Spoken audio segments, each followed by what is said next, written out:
there, welcome to another Project Life, Project 365, Scrapped the Traditional Way video.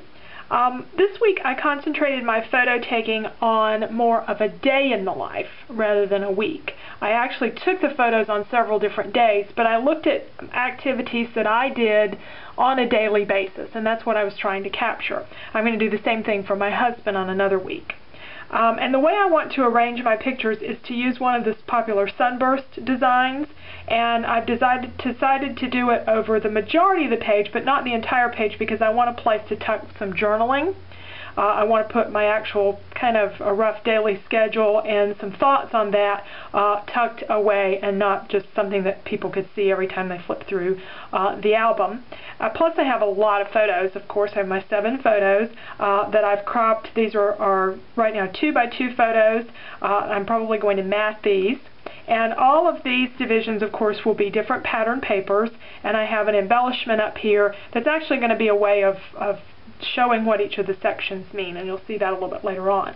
So far I haven't added embellishment to the sketch. I'm going to kind of see how the layout goes and where. I've got some ideas, but where for sure that I think embellishment would work on a page like this.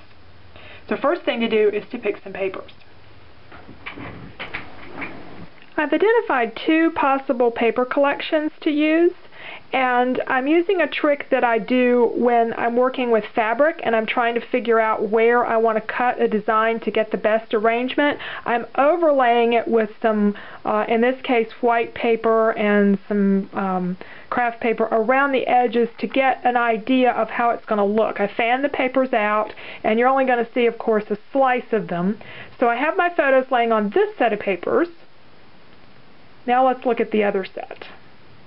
Okay, once again I have my photographs just loosely spread around, and this particular set of papers I think I like the best because they're a little bit brighter and my photos are really dark. I don't know if that's me or my photo processor. It's something I'm going to have to work on. But these particular photos came out really dark, and some of my expressions are a bit grim.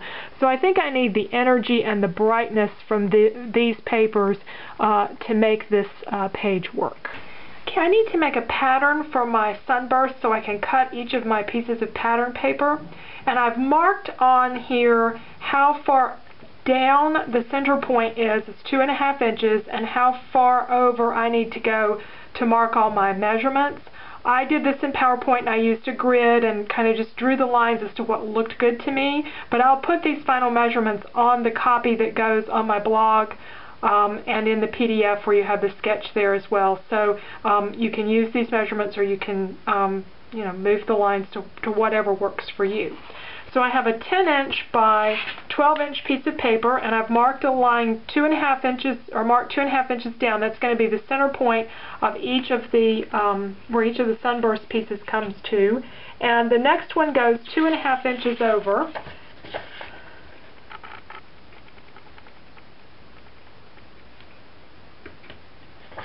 And then 2.5 inches down. And the next one is 6 inches down, 9 1/4. And I'm just going to connect these lines.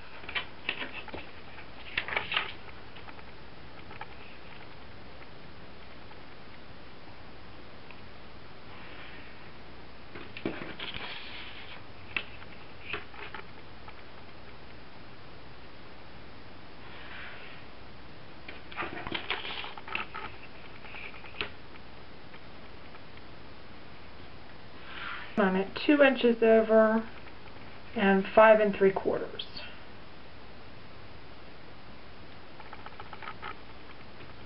My ruler is one I got out of the fabric department at Hobby Lobby or any of the craft stores. It's a quilting ruler. It has real clear marks on it. Now I can just cut this apart, and I can cut it with scissors, or I can use a craft knife.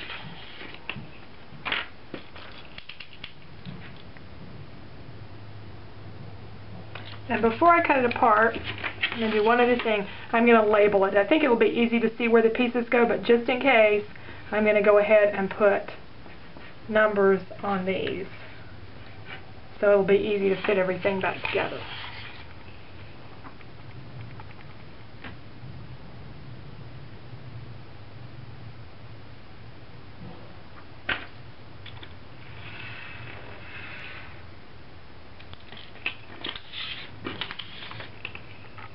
take each pattern piece and lay it on its particular piece of paper. I have the papers laid out over behind me in the order that I want to use them in. And so this one happens to be the first paper. Lay these aside, and then I'm going to cut this one off. I can mark it and cut it. I think that's what I'll do.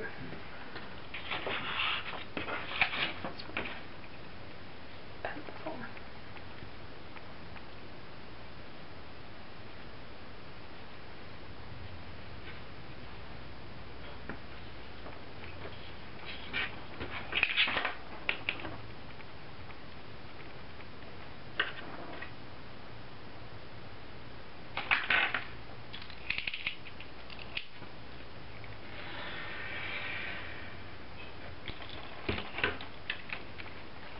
And that will be the first piece, and I'll lay up on my background and just keep doing this with all the pieces and put them together as I go, and that'll be an easy way to keep the numbers straight.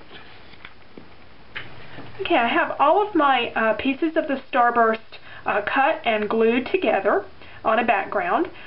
One thing I had to consider was I had a real geometric print here, and it's a bit like quilting. You have to be careful about those because how you cut them and how they lay, it may give you a look you like, or it may give you a look that you're not that crazy about. I wanted this one to look like it had just been cut right out of the page in the perfect place, and that required me using quite a bit of paper.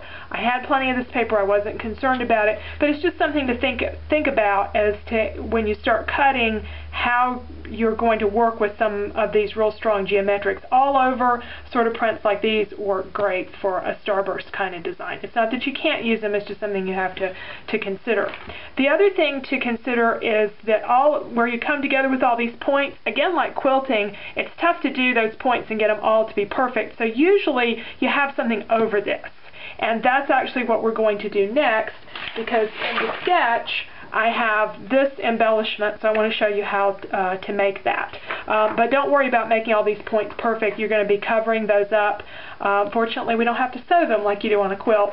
Oh, and one last thing, if you're working with a dark colored paper and marking it, you might want to use like a colored pencil rather than your regular pencil. It's a lot easier to see. So let's do the embellishment that goes here. Pie chart shapes are really popular right now, and I wanted to do a pie chart accent, and I wanted some of the pieces to be a little bit larger, an exploding pie. And I looked at a lot of different methods for this, or experimented with a lot of different things that I thought might work, and what I finally found that worked the best for me was to take some square pieces of paper and glue those to just a scrap piece of copy paper, so that the points would come together in the center, and then I'm going to cut this into a circle. And I'm using the Creative Memories cutting system. You could use a punch or any type of circle cutter for this.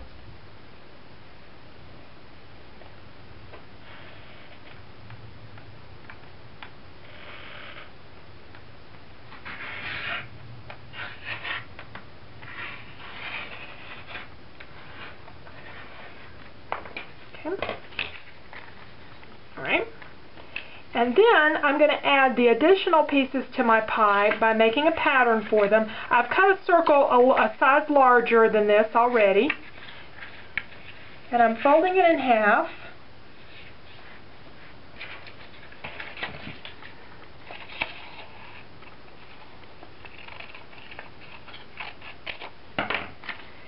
Cutting that in half and then folding in half 2 more times. And this will get me a pattern. Then I take the pattern and just cut that.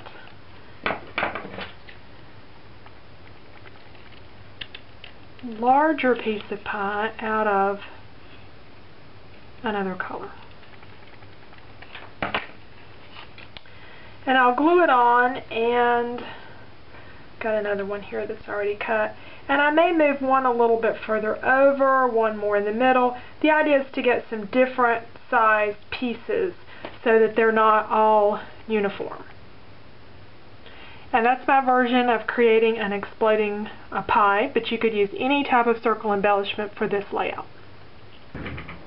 I debated matting these photos on bright colored cardstock to match this element, but in the end I decided to go with white and to use white for my title to brighten up the layout even more, to lighten it up a bit, because these papers are so dramatic, and I think it needed the white to kind of bring it back down to earth, because my days these days are not dramatic, and that's not the signal that I want to send with this page.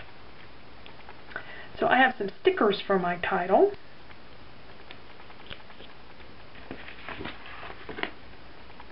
And here's the completed page. I finished up the title, and I added some other circular embellishments that are very similar to the large pie shape, but they were much easier to create. How I did them was I just punched 2 circles the same size, stacked them on top of each other, and put a hole in the center for the brad, and then I took the top one and cut out a piece of the pie, just whatever size that I wanted, and put them back together and then put the brad through them. And you could add a 3rd layer if you wanted to. I also added a pocket for my journaling, so it just slides out here. And how I did the pocket was I cut a slit through the papers underneath this ribbon, and on the back side I glued on some scrap paper, and then so the journaling just fits down in between in the slit in front of that scrap paper on the back. And that's my page for this week. So please check out my blog for more information and for a copy of the sketch. And thank you for joining me today.